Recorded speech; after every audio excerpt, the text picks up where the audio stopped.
La Reserva Federal acaba de publicar que se prevé que este año 2023 la economía de los Estados Unidos crecerá 1%. Recuerden que hace unos meses había señalado que iba a crecer 0,4%. Es decir, que para la Reserva Federal hay una mejora de la actividad económica en los Estados Unidos. Y eso es algo sumamente positivo, principalmente para la República Dominicana, por el hecho de que si a los Estados Unidos le va bien, a la República Dominicana le va mejor. De hecho, si ustedes se fijan, las reservas internacionales han seguido incrementándose a tal punto que ya si tomo los primeros 5 meses del año, el volumen ha sido de tal magnitud que si lo anualizamos esos 5 meses, estamos ante una llegada de remesas del entorno de 10 mil millones de dólares. 10 mil millones de dólares constituye la principal fuente de divisas para la República Dominicana, superior al turismo. Y eso obviamente que ayuda a la estabilidad cambiaria, ayuda al financiamiento de lo que es el déficit comercial que existe en el país y obviamente que favorece el crecimiento de la economía y la mejora del nivel de ingreso promedio de la población. Así que es algo sumamente positivo. Entonces, que a los Estados Unidos le vaya bien, eso es algo que se traduce inmediatamente en una tendencia hacia la mejoría de la economía dominicana y de su ritmo de crecimiento. La otra variable que hay que tomar en consideración es la tasa de desocupación, que hace unos meses se estaba pronosticando en 4,6% para el año 2024, cuando comience a ya tener, digamos, niveles relacionados con lo que ha sido una política monetaria restrictiva, este fuerte incremento que ha registrado la tasa de interés en los Estados Unidos, la tasa de interés de referencia, es algo que ayuda a que se reduzca la inflación, pero golpea sin lugar a dudas el nivel de crecimiento de la economía y de generación de empleo. Y eso es algo que obviamente se va a traducir en ese aumento de la desocupación, que se estaría estimando un 4,5% para el año 2024. Es decir, que iría desde el 3,7 hasta ese 4,5%. Pero no habría recesión, no habría recesión. Y eso es una muy buena noticia. Ahora, donde sí hay una situación delicada es en la eurozona. Yo escribí una entrada a mi blog www.jaimeristescuder.blogspot. Ahí está mi blog. Y es una entrada sobre la eurozona. La eurozona donde señalo que cae en recesión técnica. Recuerden, recesión técnica es lo siguiente. 2 trimestres consecutivos de variación del Producto Interno Bruto negativo. O sea, si tú tienes 2 trimestres consecutivos de caída del Producto Interno Bruto, entonces tú puedes decir que estás en recesión. Técnica por el hecho de que hay otras variables más que hay que tomar en consideración a la hora de evaluar si efectivamente estás o no en recesión. Pero ya se puede decir que la eurozona está en recesión técnica porque el último trimestre del año pasado cayó en 0,1% y el primer trimestre de este año también cayó en 0,1%. Y eso está relacionado con Alemania. Alemania, la principal economía de la eurozona, pues está en una situación difícil. Miren acá, esto es del Financial Times. Aquí yo tengo el nivel del Producto Interno Bruto. Fíjense acá, tomado desde el último trimestre del año 2019, tomando como base ese nivel, vemos la variación y una variación acumulada. Fíjense cómo por el COVID cayó Estados Unidos, cayó Alemania, es esta línea que está aquí, rosadita, no sé cómo se verá en su televisión. Y aquí la más clarita es la eurozona, la azul más oscura es la de Estados Unidos. Fíjense cómo todos cayeron acá, pero cayó menos Estados Unidos, después cayó Alemania y luego la eurozona. Sin embargo, fíjense cómo cuando ya comienza a abrirse la economía, Estados Unidos rápidamente comienza a recuperarse y ya acá en el primer trimestre del año 2023, Estados Unidos está por encima de lo que fue el último trimestre del año 2019, es decir, que recuperó ya todo lo que se perdió. Sin embargo, fíjense acá, la eurozona está entre Estados Unidos y Alemania. Es decir, que ha recuperado, mm, pero tímidamente lo ha recuperado, lo que fue el nivel prepandémico. ¿Y por qué ha sido tan tímidamente la recuperación en la eurozona? Por esto, Alemania no ha recuperado. Oigan bien, Alemania no ha recuperado todo lo que perdió por el COVID. Alemania no ha recuperado todo lo que perdió por el COVID y eso es algo verdaderamente preocupante. La eurozona depende de Alemania.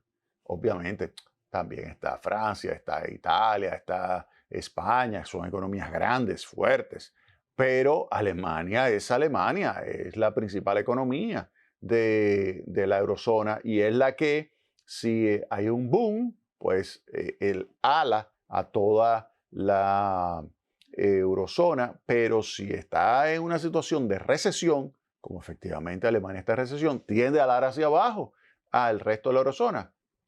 Alemania registró una caída de 0.5% en el cuarto trimestre del año pasado y una caída de 0.3% en este primer trimestre de este año. Entonces, ¿esto qué implica? Que tiende a reducir el ritmo de crecimiento de la eurozona. Eso era previsible. ¿Por qué? Porque el aumento de tasa de interés explica esa tendencia hacia la baja de la demanda de consumo, que es de los elementos que más se ha reducido. Igualmente la inversión. El aumento de tasa de interés tiende a reducir la demanda agregada, pero no solamente eso. Alemania, hay que recordar que recibió un choque brutal cuando los rusos decidieron no venderle el gas natural a Alemania. Fue un golpe que se sentía en el corazón de Alemania, pero ellos lograron reducir el consumo, más de 20%, redujeron el consumo de gas natural y siguieron adelante. Eso es una supereconomía, porque para tener ese choque de oferta tan brutal como lo tuvieron los alemanes y apenas estar cayendo 0,5 en el último trimestre del año y este 0,3, y no como se pensó originalmente que podía caer 3%, 2%, no. O sea, Alemania puede estar en recesión técnica, pero sigue siendo una supereconomía. Con ese choque de oferta, cualquier otro país se hubiese resentido muchísimo más. Alemania logró poner en marcha plantas a carbón, instalar terminales de recepción de gas natural en un tiempo récord. Asimismo, logró poner en marcha proyectos de renovables. De todo lo que ellos podían poner en marcha, fuente de electricidad, lo hicieron. Y lo hicieron bien. Además de que redujeron el consumo. Redujeron el consumo, ¿por qué? Porque ellos sabían que estaban siendo golpeados y se estaba manifestando a través de un deterioro de los términos de intercambio y del poder adquisitivo, que se estaba traduciendo además en una reducción de la inversión, del consumo en general. Los hogares redujeron su consumo. Toda esa información yo lo coloco acá en mi blog y yo les recomiendo que lo lean, todo ese detalle, porque sin lugar a dudas, esta reducción de ese consumo implica, óigame, algo negativo para la República Dominicana. Ustedes me dirán, pero ¿cómo así? ¿Y nosotros no vamos a perjudicar? Porque ellos están en recesión, claro. Porque viene casi 1.5 millones de turistas de Europa y obviamente que la caída del turismo europeo va a estar asociada al hecho de que hay una reducción de ese consumo y de la demanda de servicios de ocio o servicios turísticos. Claro. O sea, cuando usted reduce el ocio, cuando usted decide reducir el turismo, usted lo hace porque sencillamente tiene una reducción del poder de compra de sus ingresos. La reducción del poder de compra de sus ingresos ha implicado que usted decida reducir el consumo. ¿Y por qué se ha reducido el poder de compra? Por la inflación, por un lado, y también porque hay pues, un aumento de la tasa de interés que te hace más difícil usted decidirse por consumir cuando hay un mayor incentivo para usted ahorrar. Porque eso es lo que sucede. Cuando aumenta la tasa de interés, ¿qué es lo que usted hace? Usted valora, bueno, yo tengo un tremendo bienestar que me da a consumir, pero hay también un retorno de yo ahorrar. Y entonces por eso se reduce la inversión, por eso se reduce el consumo. Porque usted decide, miren, ¿saben qué? Yo prefiero ahorrar y no ponerme a gastar en consumo. Y entonces usted nota que hay una reducción del consumo de los hogares. Y esa reducción del consumo de los hogares, pues implica que hay una situación en la cual se reduce toda la demanda agregada. Y esa reducción de la demanda agregada genera una presión hacia la baja de la inflación, que por cierto se ha reducido la inflación en la eurozona, pero sigue siendo alta. Y lo que se prevé es que sí, a diferencia de Estados Unidos, que decidió pausar el aumento de tasa de interés, en el caso de la eurozona va a seguir subiendo. El Banco Central Europeo va a subir en este julio, va a subir la tasa de interés, sin lugar a dudas, va a subir la tasa de interés y esto va a continuar. Ellos van a continuar. Estados Unidos dijo que iba a continuar, ya veremos si Estados Unidos lo cumple. Esto lo que sí le puedo asegurar a usted es que Estados Unidos por lo menos va a tratar de que con el anuncio se reduzca la tasa de inflación más aceleradamente. Con el anuncio de que va a seguir subiendo la tasa de interés. En el caso del Banco Central Europeo, ¿qué sucede? A diferencia de Estados Unidos. En Estados Unidos, la tasa de interés de referencia menos la inflación esperada es positiva. Oigan bien, la tasa de inflación esperada es 2.6. Póngale 3. Y la tasa de interés de referencia es 5.25. 5.25 menos 3, ¿cuánto es? 2.25, positiva. Si nos vamos a Europa, ¿qué sucede? Que ese mismo cálculo es negativo. Entonces, la tasa de interés de referencia en términos reales es negativo en Europa. Significa que todavía no está en territorio la tasa de interés de referencia como para desincentivar el consumo y la inversión. Y usted me dirá, pero Alemania está en recesión. Sí, pero porque además de subir los precios, además de subir la tasa de interés, tuvo un choque de oferta brutal.